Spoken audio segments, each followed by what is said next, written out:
but I don't want to, I've purposely left that until I get everything else in so that I can get a sense of the relative, color balance and whatnot, because one area you really want to just do it and do it right off the mark are the flesh tones, so you don't have to fuss and change, to adjust them to other areas.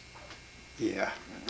So I get that, because just to get the sort of the values and the color in that background, even though there are variations on white and gray, that's doesn't make it any simpler. No, far from it.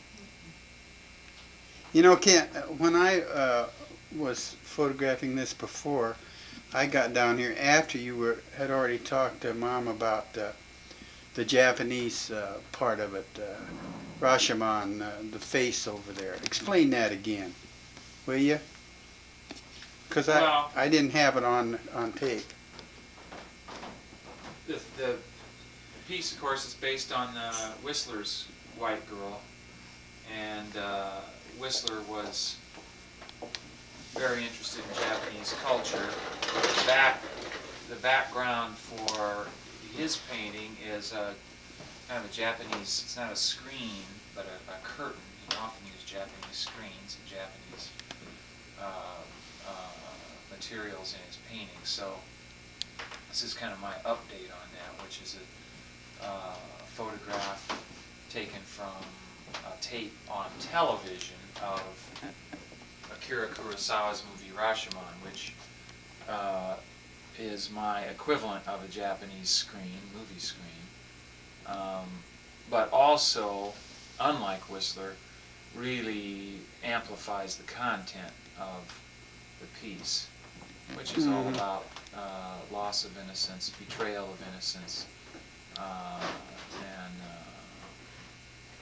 I really like that aspect of it. That I mean, it's not just the Whistler connection. It's very much has to do with my update of the theme, which is more complicated, intensified somehow. Yeah. Incredible. I like what the Japanese image does to everything in it. It's funny how one thing kind of electrifies everything else in the picture. That crazy plant, the night blooming cereus, takes on an almost Japanese, or reminds me of a samurai uniform somehow in the context of the picture from Rashomon. The butterfly, maybe you can see that. I'm working on that. It's right in the middle of the plant there. Which Wait a minute, where is it? Oh yeah, it's just I see an artificial, phony as heck little butterfly. Right. But the butterfly was Whistler's signature. Oh, that's right. His trademark. Yeah. His personal symbol. So in my painting, it alludes to not only Whistler, but the identity of the artist, the presence of the artist, which instead of the bare head is in this, for me, is in this plant.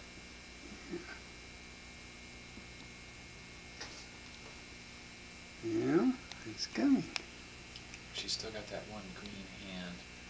The flesh tones are all underpainted in green, which gives more kind of a vibrational intensity to the flesh tones. And it's the first time you've done that, right? In the flesh tones, yeah, it's the first time I've done that. Kind of gutsy, I think. I think it's working out pretty well. I even did it in plant areas too. Those are all underpainted in a kind of a deep red, and I think those greens are really popping in a nice way. You've done quite a bit on that background. Yeah, the